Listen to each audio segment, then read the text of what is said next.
പടർന്നു നിൽക്കും ശിഖരമല്ല പടർന്നു നിൽക്കും ശിഖരമല്ല നമുക്ക് താഴെ ആണയിട്ടാൻ വിണ്ണും കൂടെ വന്നു നിൽക്കും വീണ്ടും നമ്മുടെ കാലിൻ കീഴെ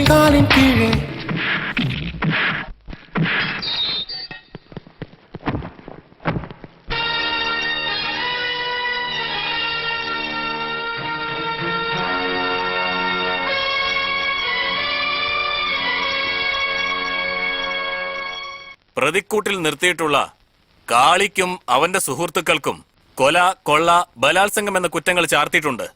ഈ കുറ്റങ്ങളെല്ലാം ഇവർ തന്നെയാണ് ചെയ്തതെന്നും അത് നേരിൽ കണ്ടുവെന്നും പലരും ജനങ്ങളുടെ കോടതിയിൽ സാക്ഷ്യം പറഞ്ഞിരിക്കുന്നു. ആയതിനാൽ കാളിയും അവന്റെ കൂട്ടുകാരും കുറ്റവാളികളാണെന്ന് തീർച്ചയായിട്ടുണ്ട്. മേലെ പറഞ്ഞിട്ടുള്ള കുറ്റങ്ങൾക്ക് ലോകത്തിലെ എല്ലാ കോടതികളിലും ശിക്ഷയായിട്ട് മരണമാണ് വിധിക്കുന്നത്. ജനങ്ങളുടെ കോടതിയിൽ എന്താണ് ശിക്ഷയെന്നത് നിങ്ങൾ തന്നെ തീരുമാനിക്കുക.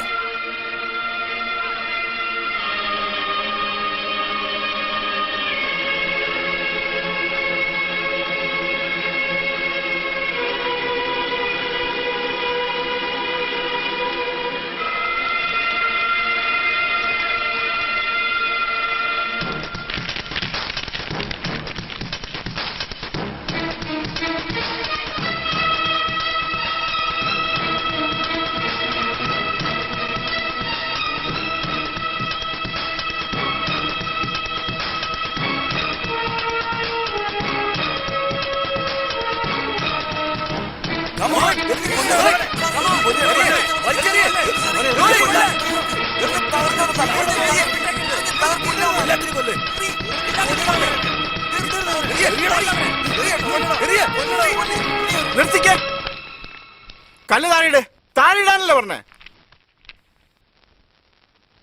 പോലീസ് വേണ്ട, കോടതി വേണ്ട എന്നൊക്കെ പറയാൻ നിങ്ങളാരാ?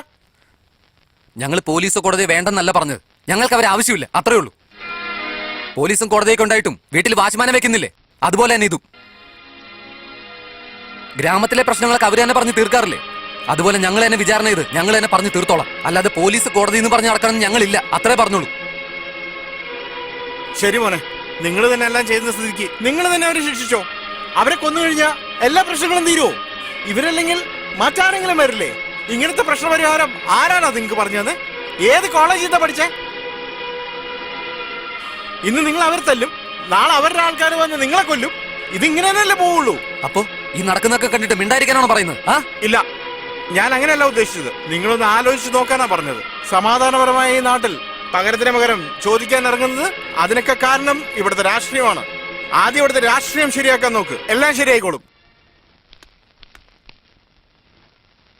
അവസാനമായി പറയുകയാണ്, അക്രമവും ആയുധവും നിലത്ത് വെച്ചിട്ട് നിങ്ങളുടെ ബുദ്ധി ഉപയോഗിച്ച് തീരുമാനം എടുക്കൂ. അതിനുശേഷം ഗുണ്ടായിസം മാത്രമല്ല, ഈ നാട് തന്നെ നന്നായിക്കോളും.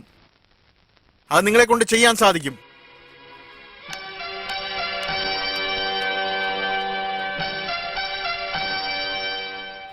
അവരയച്ചുവിട്ര.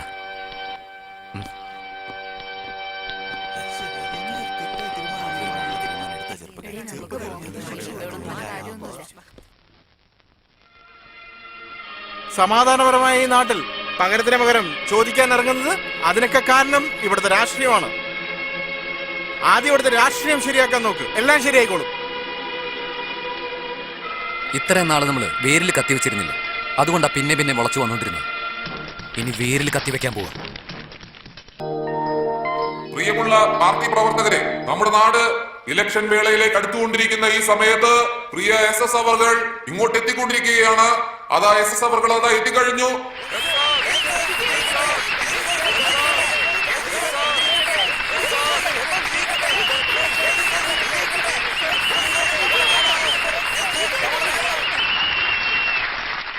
അദ്ദേഹം ഇവിടെ എത്തിക്കഴിഞ്ഞ സ്ഥിതിക്ക് ഞാൻ എന്റെ വാക്കുകൾ നിർത്തുന്നു. അദ്ദേഹത്തെ പ്രസംഗിക്കാനായി ക്ഷണിക്കുകയാണ്. ബഹുമാനപ്പെട്ട എന്റെ പ്രിയപ്പെട്ട നേതാവ്, നമ്മുടെ പാർട്ടിയുടെ മെയിൻ ലീഡറുമായ ചേട്ടൻ കാർത്തികേയൻ അവർകളും എനിക്ക് മുമ്പേ ഇവിടെ പ്രസംഗിച്ച നമ്മുടെ പ്രിയപ്പെട്ട മറ്റു നേതാക്കളെയും നമ്മുടെ പാർട്ടിയുടെ അണികളെയും ഇവിടെ വന്നെത്തിയിരിക്കുന്ന എല്ലാ മുതിർന്നവരെയും എൻ്റെ അച്ഛനമ്മയ്ക്ക് തുല്യമായ എല്ലാവരെയും കഴിഞ്ഞ കൊല്ലം ഞാൻ സ്വിറ്റ്സർലൻഡിൽ ഒരു പര്യടനത്തിന് പോയപ്പോൾ ഒരു പ്രായമുള്ള മനുഷ്യൻ എൻ്റെ അടുത്തോട്ട് വന്ന് നിങ്ങളുടെ കേരളത്തിന് മാത്രം പെണ്ണുങ്ങൾക്കൊക്കെ നല്ല മര്യാദ കിട്ടുന്നുണ്ടെന്ന് പറഞ്ഞു. അത് വെറും കഥയായാലും അല്ലാതെ വെറും പാട്ടായിരുന്നാലും പെണ്ണുങ്ങൾക്ക് നല്ല പ്രാധാന്യം കൊടുക്കുന്നുണ്ടല്ലോ, അതിനെന്താ കാരണം എന്ന് ചോദിച്ചു. ഞാൻ ആ പ്രായമുള്ള മനുഷ്യനോട് പറഞ്ഞു, അതാണ് നമ്മുടെ നാടിന്റെ സംസ്കാരം.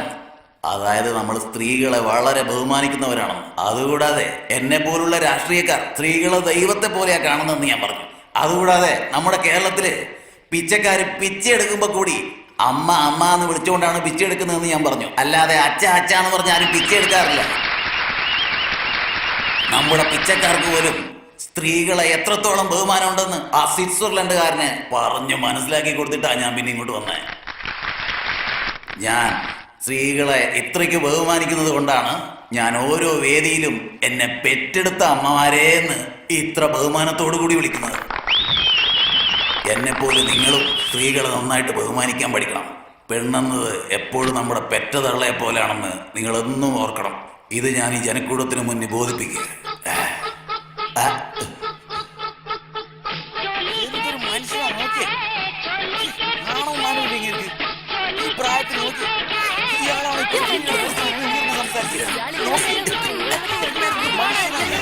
ഇത് ഞാനല്ല, ഇത് ഞാനല്ല.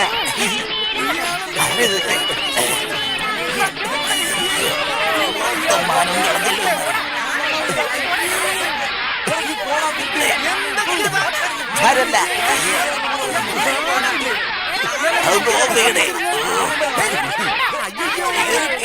മറച്ചുകൊണ്ട് പോകാനും വഴി.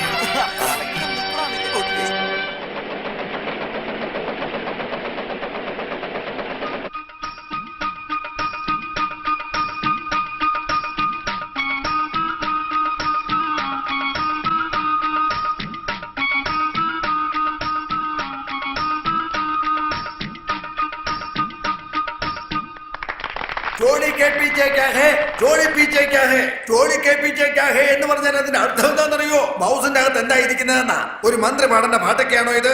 ഇവിടെ വേസ്റ്റുകൾ കൂടിക്കിടക്കുകയാണ്. മദ്യശാലകളാണെങ്കിലും നല്ല കളക്ഷനുമാണ്. ഫയലുകൾ തപ്പിക്കൊണ്ടിരിക്കുന്ന മന്ത്രിയുടെ കൈ പെണ്ണുങ്ങളെ തടവിക്കൊണ്ടിരിക്കുക.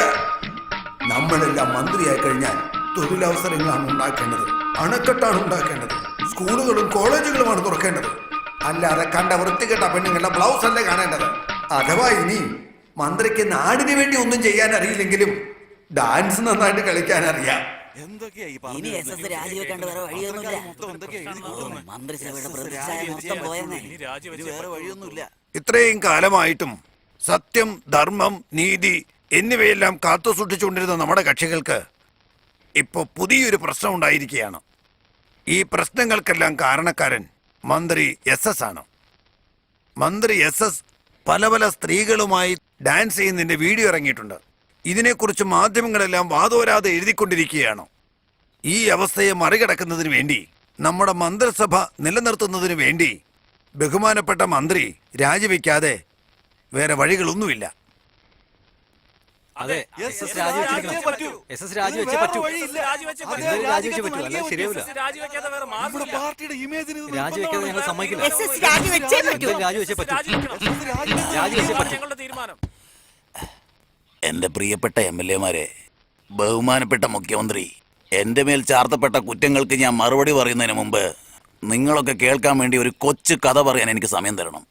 ഒരു വേശ്യയെ കണ്ട് എല്ലാവരും കല്ലെറിഞ്ഞത്രേ. അപ്പോൾ ആ വഴിയെ വന്ന ഒരു പ്രായമായ മനുഷ്യൻ, നിങ്ങളിൽ ആരാ തെറ്റ് ചെയ്യാത്ത, അവര് മാത്രം കല്ലെറിയട്ടെ എന്ന് പറഞ്ഞു. അത് തന്നെയാണ് എനിക്ക് നിങ്ങളോടും പറയാനുള്ളത്. നിങ്ങളിൽ ആരാ കുറ്റം ചെയ്യാത്തത്, അവര് മാത്രം എന്നോട് ചോദ്യം ചോദിച്ചാൽ മതി. അതിന് ഉത്തരം നൽകാൻ ഞാൻ തയ്യാറാ. അതല്ലാതെ കണ്ട നായ്ക്കൾക്കൊന്നും മറുപടി കൊടുക്കേണ്ട ആവശ്യം എനിക്കില്ല. ഇങ്ങനെ വായി തോന്നുന്നത് സംസാരിക്കാതെ മര്യാദയ്ക്ക് രാജിവെക്കാൻ നോക്ക്. അല്ലെങ്കിൽ പിന്നെ നിങ്ങൾ ഇവിടെ നിറക്കി വിടേണ്ടി വരും. നീ വിചാരിച്ചാ എന്നെ മാത്രമേ ഡിസ്മിസ് ചെയ്യാൻ പറ്റൂ. പക്ഷേ ഞാൻ വിചാരിച്ചാ നിന്റെ മന്ത്രിസഭനെ ഇല്ലാതാക്കാൻ പറ്റും.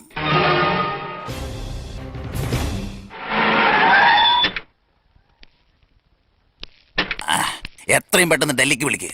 നാളെ തന്നെ അവിശ്വാസ പ്രമേയം പാസ്സാക്കണം. ഞാനില്ലാത്ത മന്ത്രിസഭ ഇനി ഉണ്ടാവാനേ പാടില്ല. ഹലോ, അതെ. എടാ അറിവില്ലാത്തവനെ, ഞാൻ ആ ഡോക്ടർ അല്ലടാ. അത് പഠിച്ചിട്ട് MBBS വാങ്ങിയ ഡോക്ടറാ. ഞാൻ പഠിക്കാതെ വാങ്ങിയ ഡോക്ടറാണ്. ഞാൻ അപ്പോഴേ പറഞ്ഞതാ ഈ ഡോക്ടറായിട്ടൊന്നും എനിക്ക് വേണ്ടാന്ന്. നിനക്ക് പറഞ്ഞാൽ മനസ്സിലാവില്ലല്ലോ. ദേ വീണ്ടും ഹലോ. ഓ, ഏത് ബെല്ല അടിക്കുന്ന എനിക്ക് മനസ്സിലാവുന്നില്ല ദൈവമേ. ആദ്യം കോളിംഗ് ബെല്ലൊന്ന് ഊരി വെക്ക്, പിന്നെ കോൾ ചെയ്യ് ഡൽഹിക്ക്. ഇട്ടൊന്ന് വിളിക്കടാ. സാർ ഫോണിൽ നമ്പർ കാണുന്നില്ല സാർ. എങ്ങനെ കാണാനാ? കണ്ണാടി എടുത്ത് നെഞ്ഞിലോട്ട് വെച്ചാ, കണ്ണിലോട്ട് വെക്ക്. പി എവിടെ പോയി? ഇവിടെ ഉണ്ടാ. ഓ